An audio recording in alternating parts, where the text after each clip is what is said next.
Kekhawatiran selalu ada. Tetapi waktu Anda khawatir, saya sering bilang, dengar baik-baik, dengar baik-baik. Waktu Anda khawatir, pindahkan kekhawatiranmu ke tangan Allah. Dengar baik-baik. Waktu Anda khawatir, ambil kekhawatiranmu, apapun yang kau khawatir, apapun yang kau takutkan, apapun yang kau cemaskan, ambil dan letakkan di bawah tangan Allah. Sekali lagi, saudara-saudara, waktu Anda khawatir, kalau saudara tidak khawatir, tidak dapat jodoh, ambil ini dan bilang, Tuhan, aku serahkan di dalam tangan Tuhan. Baik, shalom, selamat malam. Ibu bapak sekalian yang diberkati Tuhan, jumpa lagi kita di dalam acara renungan malam sebelum kita beristirahat atau tidur. Bapak ibu saudara-saudara, malam ini sebagai hamba Tuhan, saya Pendeta Jerry Adu, Gembala Sidang Gereja Sidang Jemaat Allah Nazaret, memilih teks dari Filipi pasal 4 ayat yang ke-6 sampai ayat yang ke-13. Filipi pasal yang keempat ayat yang ke-6 sampai ayat yang ke-13 dengan tema kekhawatiran atau jangan khawatir atau kekhawatiran. Saudara-saudara, mari saya baca Filipi pasal 4 ayat 6 sampai 13.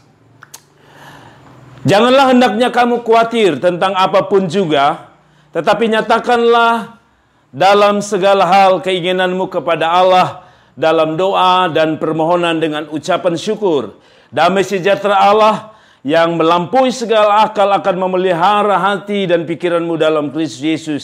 Jadi akhirnya saudara-saudara, semua yang benar, semua yang mulia, semua yang adil, semua yang suci, semua yang manis, semua yang sedap didengar, semua yang disebutkan kebajikan dan patut dipuji, pikirkanlah semuanya itu. Ayat yang ke-9. Dan apa yang telah kamu pelajari dari apa yang telah kamu terima, dan apa yang telah kamu dengar, dan apa yang telah kamu lihat daripadaku, lakukanlah itu, maka Allah sumber damai sejahtera akan menyertai kamu. Ayat 10. Aku sangat bersukacita di dalam Tuhan, bahwa akhirnya pikiranmu dan perasaanmu bertumbuh kembali. Untuk aku memang selalu ada perhatianmu, tetapi tidak ada kesempatan bagimu. Ayat yang ke-11, kukatakan ini bukanlah karena kekurangan, sebab aku telah belajar mencukupkan diri dalam segala keadaan. Aku tahu apa itu kekurangan dan aku tahu apa itu kelimpahan.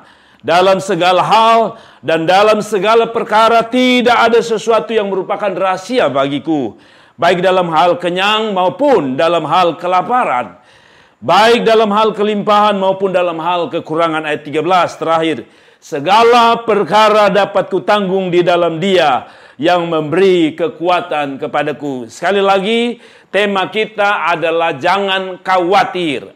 Saudara-saudaraku yang diberkati Tuhan, khawatir menurut saya adalah, kalau Anda mau setuju atau tidak, khawatir menurut saya adalah sebuah penyakit atau sebuah penyakit yang bisa membunuh kita. Kalau saya sebut penyakit, artinya penyakit rohani yang sangat-sangat cukup fatal bagi kehidupan kita. Setiap manusia pernah mengalami atau merasakan apa itu khawatir. Kita pernah ada di dalam rasa khawatir. Pertanyaan saya, apa itu khawatir? Khawatir adalah, dengar baik-baik, khawatir, apa itu khawatir? Khawatir adalah takut, cemas, gelisah terhadap segala sesuatu yang belum terjadi dengan pasti. Nah, saudara-saudara lihat nih, khawatir adalah takut, cemas, gelisah terhadap segala sesuatu yang belum terjadi dengan pasti. Bayangkan, belum terjadi dengan pasti, tapi kita sudah gelisah, kita sudah takut. Jangan-jangan saya tidak menikah, jangan-jangan besok makan apa,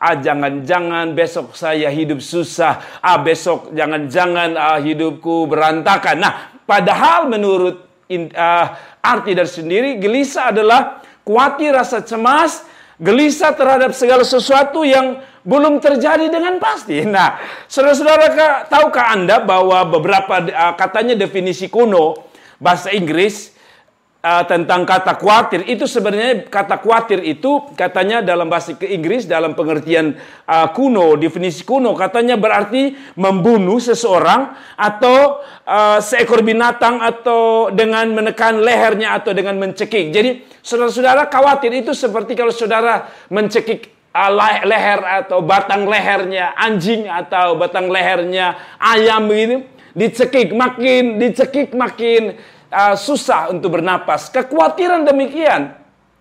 Semakin engkau khawatir tidak memberi Anda rasa tenang. Kekhawatiran tidak memberi Anda solusi. Itu sebabnya Yesus pernah berkata, apakah dengan khawatir engkau menambah sehasta saja?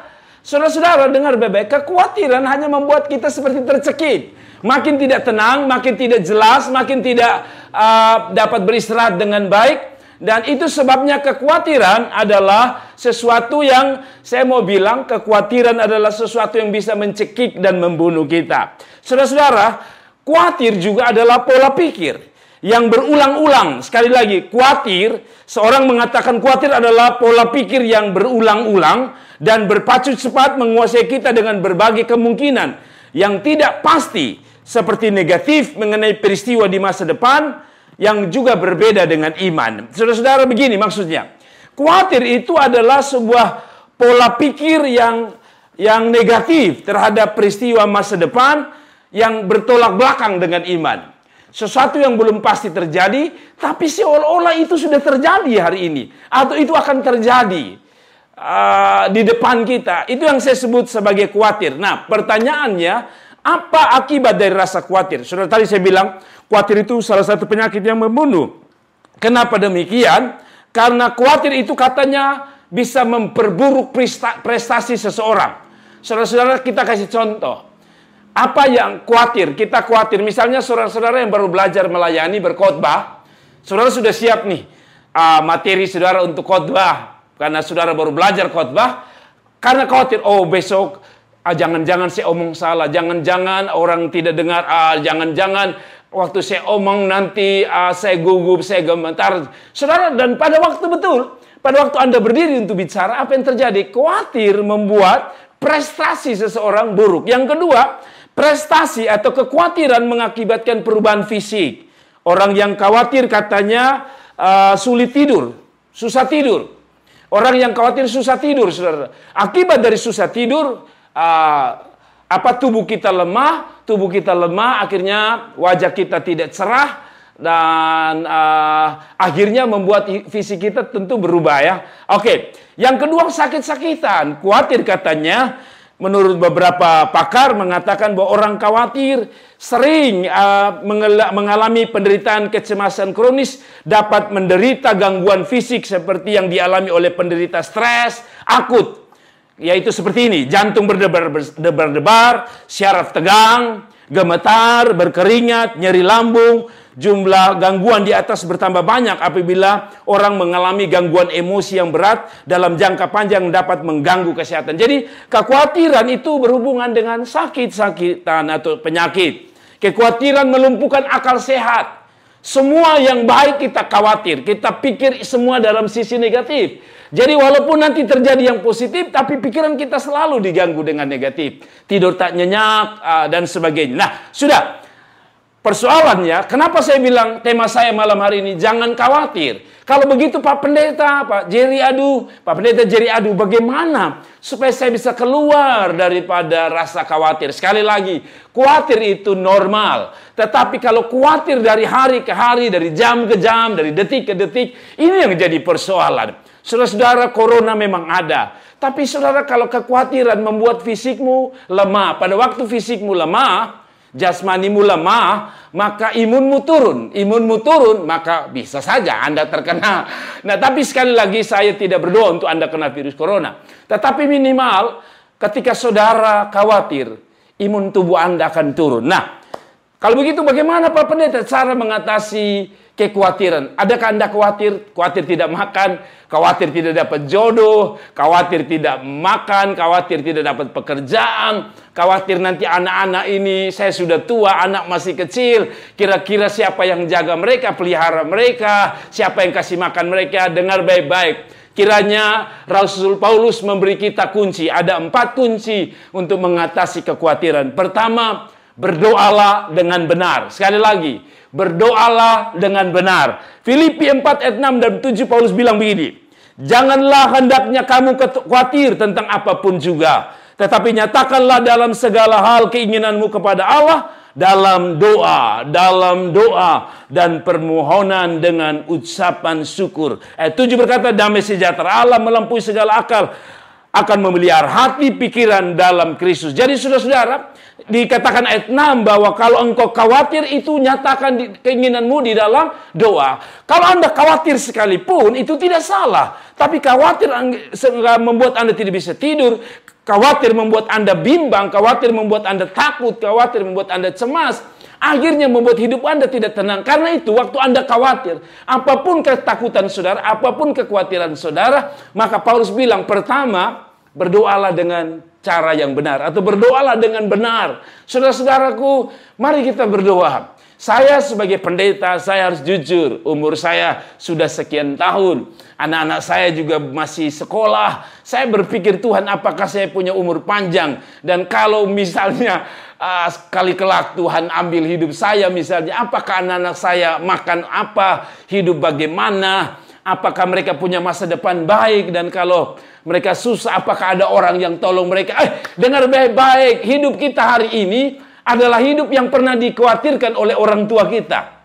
Dengar baik-baik. Hidup kita yang hari ini kita jalani, yang katanya kalau orang tua kita mati, orang juga pikir, mereka juga pikir kita makan apa. Tapi hari ini kita hidup, hari ini kita makan. Bahkan ada beberapa sudah kelebihan berat badan.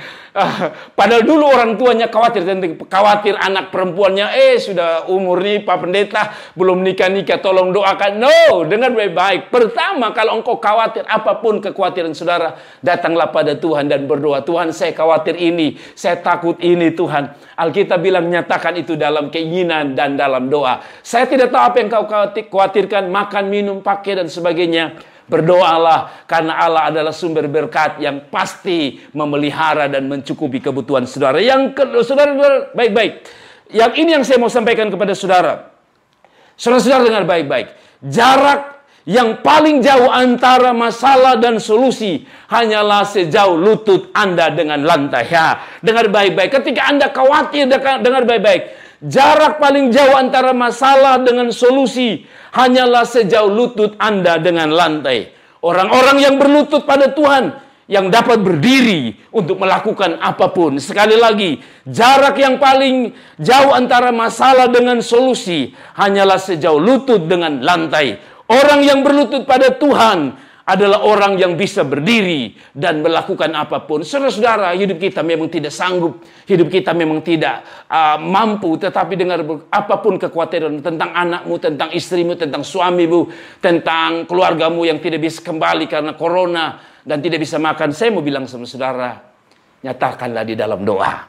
Yang berikut, saudara-saudara, yang kedua, bagaimana cara mengatasi kekhawatiran? Berpikirlah yang benar. Tadi berdoalah yang benar. Yang kedua, berpikirlah yang benar. Saudara-saudara, Filipi 4 ayat 8 berkata, jadi akhirnya saudara-saudara, semua yang benar, semua yang mulia, semua yang adil, semua yang suci, semua yang manis, semua yang sedap didengar, semua yang disebut kebajikan dan patut dipuji, pikirkanlah semuanya itu. Paulus adalah orang yang berada di penjara di Roma. Pada waktu dia menulis Filipi pasal 4, dia bukan orang yang dalam keadaan bebas. Kapan saja dia bisa dihukum mati. Tapi dia tidak khawatir dengan hukuman yang akan menghukum dia dan dalam hukuman mati.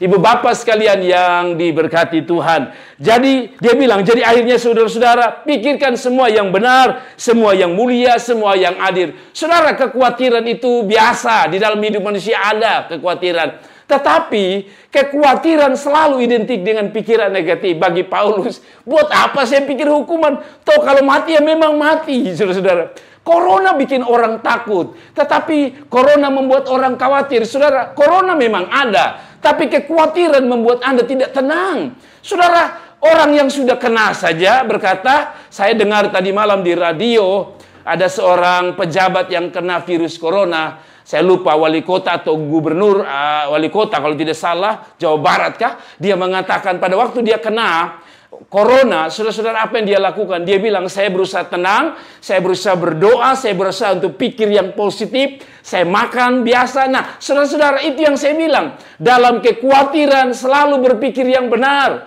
selalu berpikir lebih positif. Saudara contoh, saudara besok saudara tidak ada makan hari ini. Bilang Tuhan, saya yakin besok pasti ada makan. Sedikit pun pasti ada. Selalu berpikir positif. Selalu berpikir yang positif. Saudara-saudara, sering kita khawatir. Kenapa? Karena kita sering berpikir negatif. Berpikir negatif hanya membuat engkau semakin susah dengan apa yang engkau pikir. Berpikirlah yang benar sesuai firman Allah. Alkitab bilang Tuhan tidak pernah merancang kecelakaan, tapi Dia memberi masa depan yang cerah. Saudara-saudara yang diberkati Tuhan, seorang mengatakan kamu tidak dapat mengubah apa yang telah kamu mulai, tapi kamu dapat mengubah arah kemana kamu pergi. Yang penting bukan soal apa yang kamu lakukan, tetapi yang sedang kamu lakukan sekarang. Memang saudara-saudara, apa yang kita lakukan hari ini hanya berusaha. Kekhawatiran itu hanya bicara tentang masa depan yang belum terjadi. Lakukan saja bagian kita hari ini. Dan biarkan Tuhan yang akan berkarya di masa depan Anda. Sekali lagi,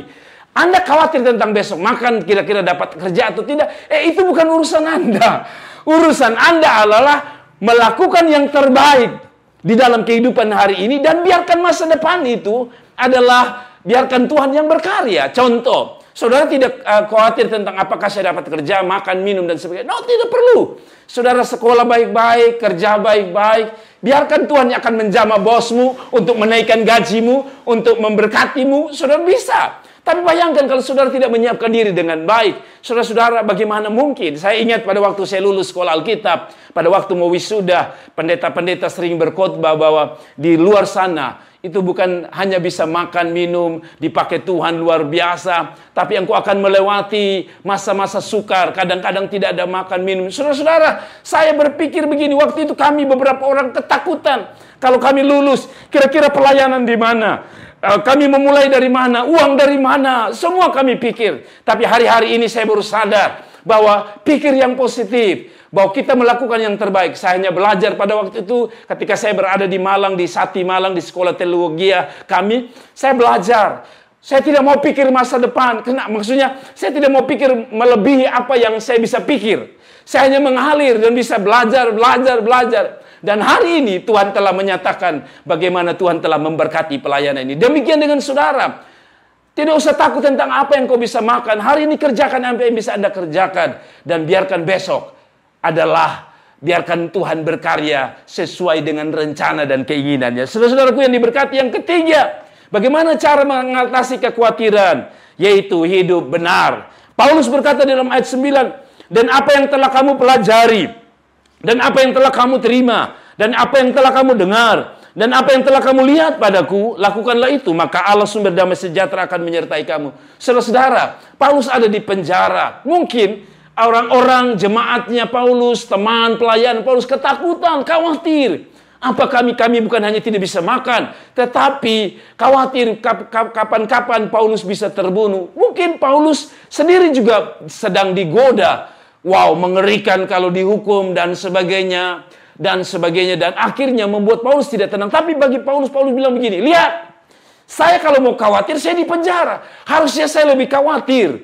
Sebentar lagi saya mau dihukum, harusnya saya lebih khawatir. Tapi belajarlah dari dulu. Saudara lihat, Paulus adalah orang yang paling optimis. Paulus tidak pernah berpikir negatif tentang dirinya. Dia selalu berpikir yang positif. Bahkan dengan kematian dia berkata begini, bagiku hidup adalah Kristus. Mati yang kita anggap sebagai negatif, mati yang kita anggap sebagai kekhawatiran kita, mati yang membuat kita tidak tenang saja. Belum mati saja kita sudah takut. Apalagi mati benaran. Saudara-saudara, tapi Paulus selalu bilang, bagiku hidup adalah Kristus dan mati adalah untuk. Selalu dia berpikir positif, bahwa bagi dia mati tidak masalah. Yang penting Kristus. Demikian contoh dari Paulus, dia seorang yang kuat. Dia selalu bersukacita di tengah badai dan persoalan. Saudara-saudara, untuk mengatasi kekhawatiran yang ketiga, tadi saya bilang, belajarlah hidup benar. Saudara-saudara, tetaplah hidup benar. Memang tetap hidup benar. Orang benar, dengar baik. Hidup benar tidak menjamin bahwa segala sesuatu tercukupi dalam hidupmu. Hidup benar tidak harus menjanjikan bahwa hidup Anda aman-aman. Hidup benar tidak selamanya menjanjikan bahwa engkau selalu luar biasa. Tetapi saya percaya ketika kita hidup benar, Alkitab bilang apa?